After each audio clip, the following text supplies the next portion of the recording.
Hi class, I am doing my presentation on chapter 24. First I would like to say I'm sorry for posting this so late.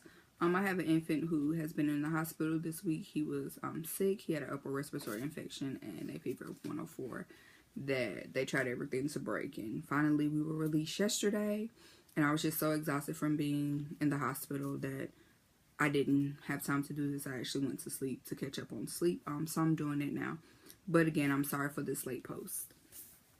I am doing chapter 24. The name of the chapter is Other New Technologies. If you go to slide 2, which is my introduction, it just pretty much says that every day new communication technologies are being developed. And there's so many being developed that the authors, Grant and Meadows, only decided to engage in 2 of these that are being developed. And the 2 communication technologies they decided to include in the book were wearable technologies and 3D printing. Wearable technologies are like the Fitbit wristbands you wear when you work out and smartwatches.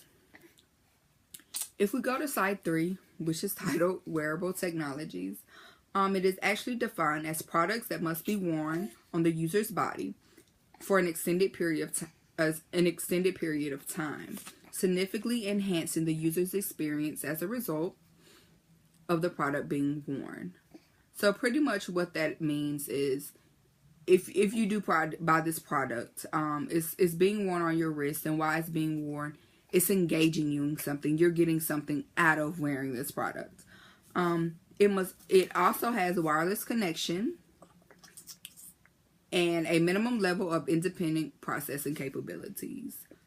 Also, consumer markets these technologies in fitness, smartwatches, and glasses. Slide 4 is 5 major areas of wearable technologies.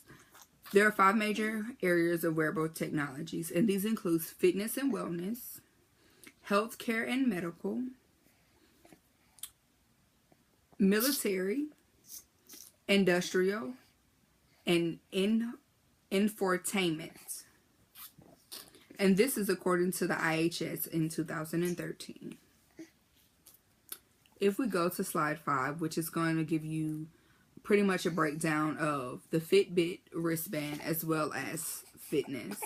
These wearable bands can be used to track activity, sleep, distance, heart rate, and calories. Companies that offer these are Fitbit, Jawbone, and Garmin. Fitbit products are able to sync the data with an online report where the user is able to earn badges when they reach certain goals that they have set for themselves or that Fitbit has set for them. In 2014, Fitbit did have a recall on the Fitbit Force, which caused Fitbit to take a huge hit. And this product was actually causing rashes on people who wore them. Fitbit offers many different wristbands. They offered one called Fitbit Flex, Force 1, and Zip. Zip was the only band that tracked activities, while the others tracked sleep, steps, the heart rate, and the calories. Like I said, Zip was the only one that tracked the activities, so I would say that maybe the Fitbit Flex and the Force 1 are higher scales of these bands, where Zip is on the lower totem pole. Fitbit Flex measures the calories burned, the distance, the hours you sleep, the activity of sleep, the quality of sleep, active minutes, and your steps taken. If we go to slide 6, that is Jawbone Up 24 Fitness Band. This band is associated with a smartphone application. The user is able to track the food intake, how much they drink, their sleep, their patterns in their daily activity, their moods. The Jawbone users can set idle alerts to remind them to get up. They can set alerts when they're not being as active, so they can move after certain periods of time. If we go to slide 7, it's the Garmin. Garmin has been making satellite watches for swimmers, cyclists, and runners for many years. These bands track distance, pace, latitude, splits, cadence, and more. Users are able to connect different devices in order to upload and keep their data, track their workouts, share their routines with other bikeless,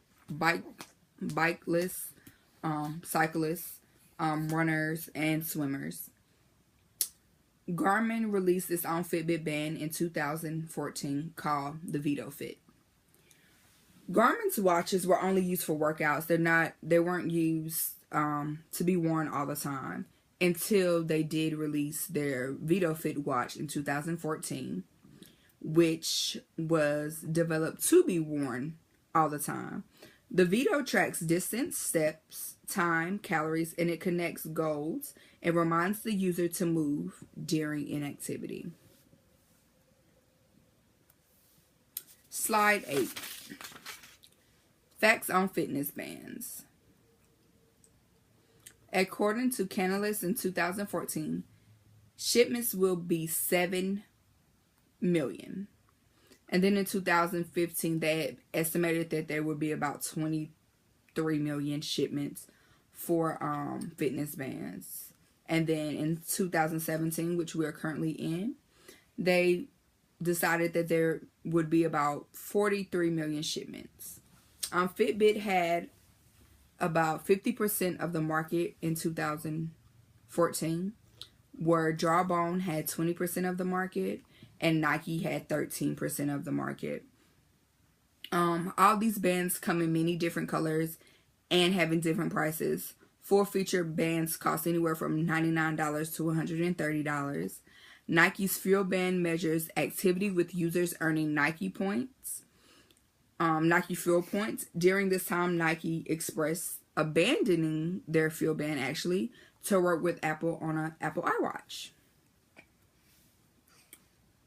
Slide 9, smartwatches. A smartwatch is a wearable computing device in a form of a computerized wristwatch. Companies that offer smartwatches include Pebble, Samsung, Apple, and Sony. Pebble is considered the market's leader since it's been making smartwatches since 2013. Samsung watches are best known due to television commercials. Smartwatches that communicate with smartphones, they tell time, they take pictures, and they access the internet.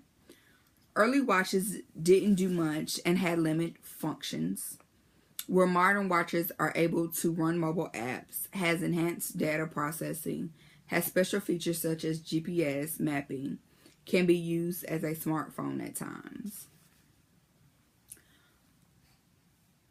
And also Pebble Steel was the hottest smartwatch in the mid-2014, costing $249.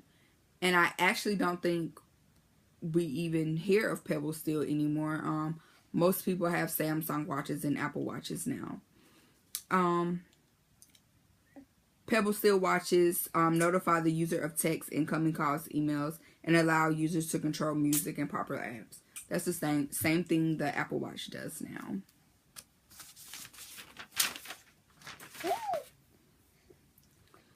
Samsung watches are the best known due to television and commercials. In 2014, Samsung had the largest market share with about 30%. Samsung offers the Galaxy Gear, the Gear 2, and the Gear Neo. The Galaxy only worked with a few phones and it had an Android operating system.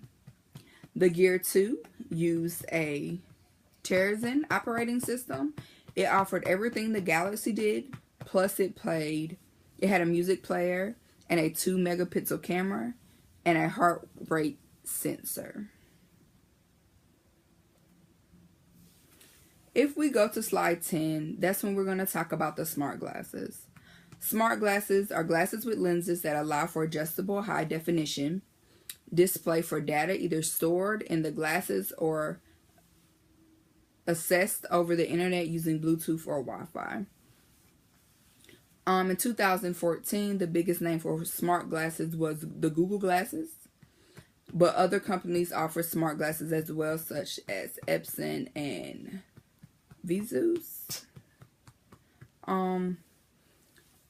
Google originally released its glasses to glass explorers who applied to purchase them. They weren't originally released to the public at first. They weren't released to the public until April 15th, I think, of 2014, and they were $1,500. And actually, if you go in the stores, they still have smart glasses, and they still range about that much. I've seen some for $500, $600, but they go up to about $1,500. All these smart glasses, the features they include are cameras and voice recognition. Google has adjustable lenses, a camera, and voice operating controls.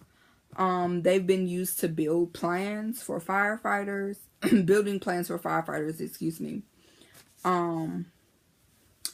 Anatomy info for doctors, and recipes for chefs. Actually, for the smart glasses, if you touch the side of the frame, you can stop recording or record them. If we go to 3D printing, which is slide 11, this will allow three-dimensional objects to be created, such as food, jewelry, and small machinery parts, guns, and human parts, and homes. This actually, 3D printing, people think that it's new. It's actually been around since the mid-80s. It was developed by Charles Hull. There are three methods for 3D printing. SLS, which is selective laser instering, FDM, fused deposition modeling, and SLA, stereolithograph. 3D printing uses computer aids design CAD to create three-dimensional objects using additive process. The printer creates objects layer by layer. 3D printing is used to create large quantity of these objects. SLS, which is the selective laser instering, is a laser that heats to fuse powdered material. FDM, which is the second part of the method used for 3D printing, fused deposition modeling. It is heat a thermoplastic material into a semi-liquid and then extrudes the material layer by layer. The third and final method of 3D printing is SLA. It uses high powdered light source that hardens a cross-section of light-sensitive liquid plastic, building the object from bottom to top. Okay, in 3D printing, 3D printing can range from tiny parts to entire buildings. 3D printing is mostly used for custom parts and products for medical and dental fields. So when you go in and you're getting braces or you're getting veneers and things like that, a lot of the times they like to use the 3D printing to make molds and things of your mouth so they can properly put the equipment on. It can also be used to make living tissue, which I did not know and I found very interesting, and food. In 2014, an easy-to-use home 3D printing hit the market. The names for the 3D printing are MarkerBot and Cubify. MarkerBot Mini to use in your home is $1,375. The Cube 2 made by Cubify is $1,200 and it comes in 5 different colors. There has been legal issues with 3D printing, copyright, and anything that can be made, such as making guns. And my question for you guys today is, how can we spread the word of God using 3D printing? And again, I apologize for this being so late. Thank you. Have a great evening.